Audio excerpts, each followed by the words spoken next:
Assalamualaikum warahmatullahi wabarakatuh. Halo, perkenalkan nama saya Diana Mulyani. Saya mahasiswa aktif Universitas Islam Nusantara, Fakultas Ekonomi, Program Studi Akuntansi. Di sini saya akan menjelaskan dan mempresentasikan materi mata kuliah Manajemen Keuangan yang didoseni oleh Bapak Dr. Muhammad Rizaldi, Insan Baihaqi SEMM, yang berjudul Teori Struktur Modal. Sebelum itu kita harus tahu modal itu apa sih? Modal itu adalah hak atau bagian yang dimiliki oleh pemilik perusahaan dalam pos modal atau modal saham, keuntungan atau laba yang ditahan, atau kelebihan aktiva yang dimiliki perusahaan terhadap seluruh utangnya. Lalu struktur modal adalah perimbangan atau perbandingan antara modal asing dan modal sendiri. Modal asing yaitu utang jangka panjang maupun jangka pendek, sedangkan modal sendiri bisa terbagi atas laba ditahan dan bisa juga dengan pernyataan kepemilikan perusahaan. Struktur modal merupakan masalah penting dalam pengambilan keputusan mengenai pembelanjaan perusahaan. Untuk mengukur struktur modal tersebut, maka dapat digunakan beberapa teori yang menjelaskan struktur modal dalam suatu perusahaan. Di sini ada beberapa pendekatan teori struktur modal. Yang pertama ada pendekatan laba bersih. Berdasarkan pendekatan ini, semakin banyak utang jangka panjang yang dipergunakan dalam perbelanjaan perusahaan, maka nilai perusahaan akan meningkat dan biaya modal perusahaan akan menurun. Dengan demikian, struktur modal optimal akan tercapai jika perusahaan menggunakan utang secara maksimal.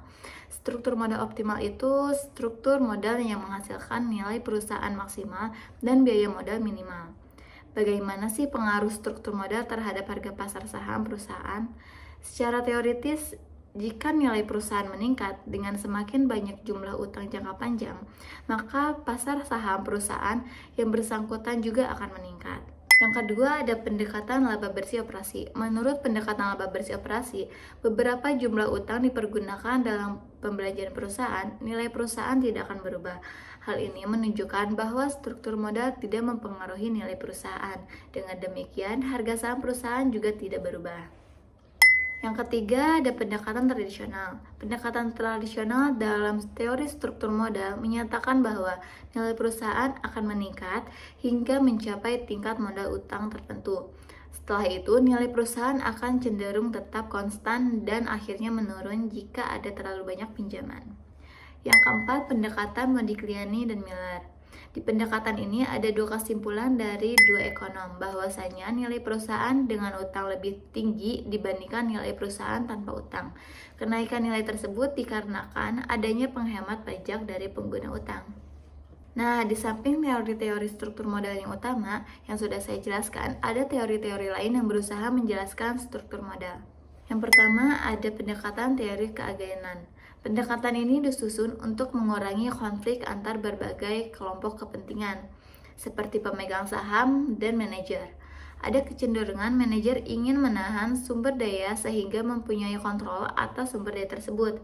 Hutang bisa dianggap sebagai cara untuk mengurangi konflik. Jika perusahaan menggunakan utang, maka manajer dipaksa untuk mengeluarkan kas dari perusahaan untuk membayar bunga. Tetapi, pemegang saham akan berusaha berhutang agar harga saham meningkat. Yang kedua, ada pendekatan interaksi produk, yaitu strategi yang menjelaskan hubungan antara struktur modal dengan karakteristik produk atau input. Contohnya seperti saya pemegang saham BCA, dan saya akan menggunakan atau mentransaksi menggunakan kartu BCA. Yang ketiga ada konteks atau pengendalian perusahaan. Setelah itu ada determinan keputusan struktur modal, yaitu faktor-faktor yang menentukan pilihan struktur modal perusahaan. Di sini ada 4. Yang pertama ada growth rate. Faktor ini merupakan apabila penjualan perusahaan stabil meningkat, maka perusahaan dengan sendirinya memperoleh dana yang cukup besar, sehingga perusahaan akan mengurangi hutangnya, bahkan tidak menggunakan hutang dalam operasi perusahaan.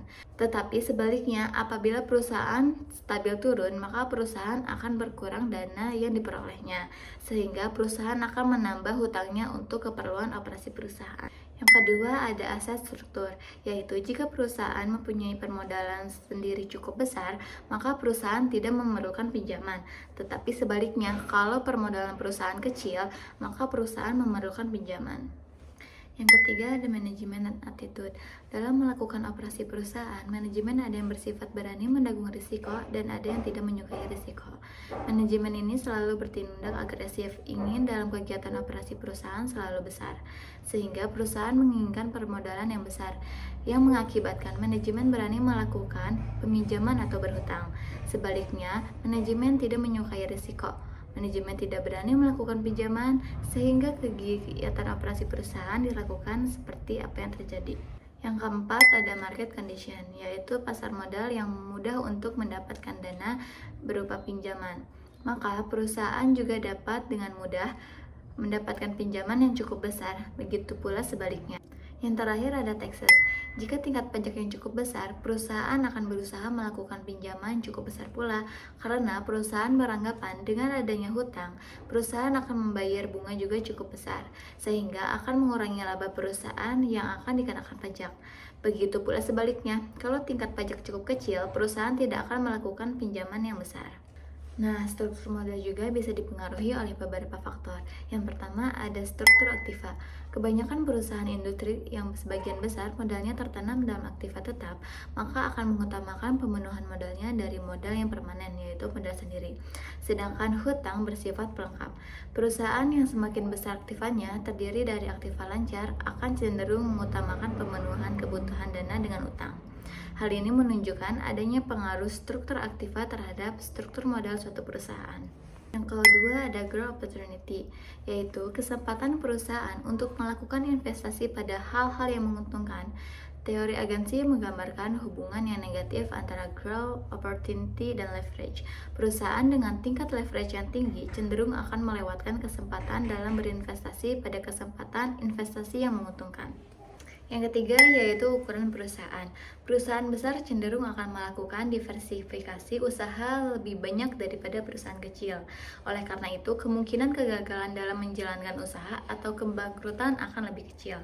Ukuran perusahaan sering dijadikan indikator bagi kemungkinan terjadinya kebangkrutan bagi suatu perusahaan, di mana perusahaan dalam ukuran lebih besar dipandang lebih mampu menghadapi krisis dalam menjalankan usahanya. Yang keempat ada profitabilitas.